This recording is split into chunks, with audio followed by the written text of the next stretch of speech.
રાજકોટમાં આહિરા હાજમ સમાજ અને મજોકઠા આહિર સમાજના આગેવાનો સામૂહિક રજૂઆતને લઈને કલેક્ટર કચેરી ખાતે રજૂઆત કરવા આવ્યા હતા। સમાજના આગેવાનોએ કલેક્ટરને એક આવેદનપત્ર પાઠવ્યું હતું અને ખાસ કરીને આહિરા હજામ સમાજને આહિર સમાજમાં સમાવેશ કરવાની માંગ કરી। ત્યારે ગુજરાતમાં 50,000થી પણ આહિરા હજામ સમાજ અને મજકોટા આહિર સમાજની વસ્તી છે, ત્યારે મૂળ ઓળખ પાછી આપવા માંગ ઉઠી છે।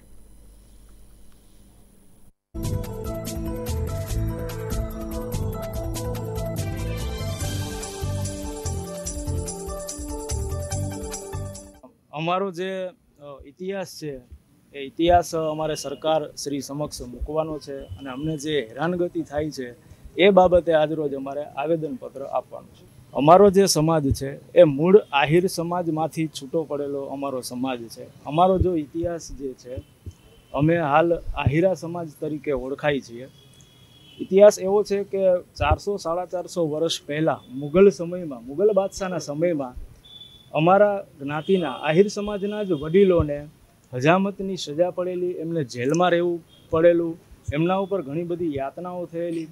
તો એ સમયે મુગલ બાદશાહના હુકમને માન્ય રાખી અને હજામતનું કાર્ય અમારા સમાજે કરેલું।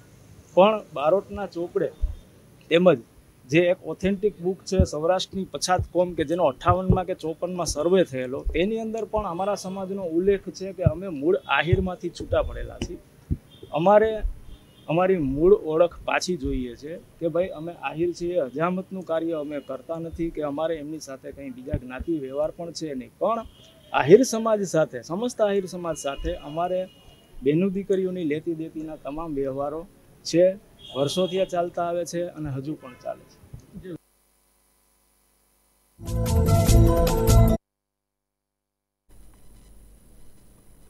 ટ્રક ચાલકોએ સરકારના નવા કાયદાના વિરોધમાં રાજ્યમાં અલગ અલગ જગ્યાએ ટ્રક ચાલકોએ હડતાળ કરી અને રોડ પર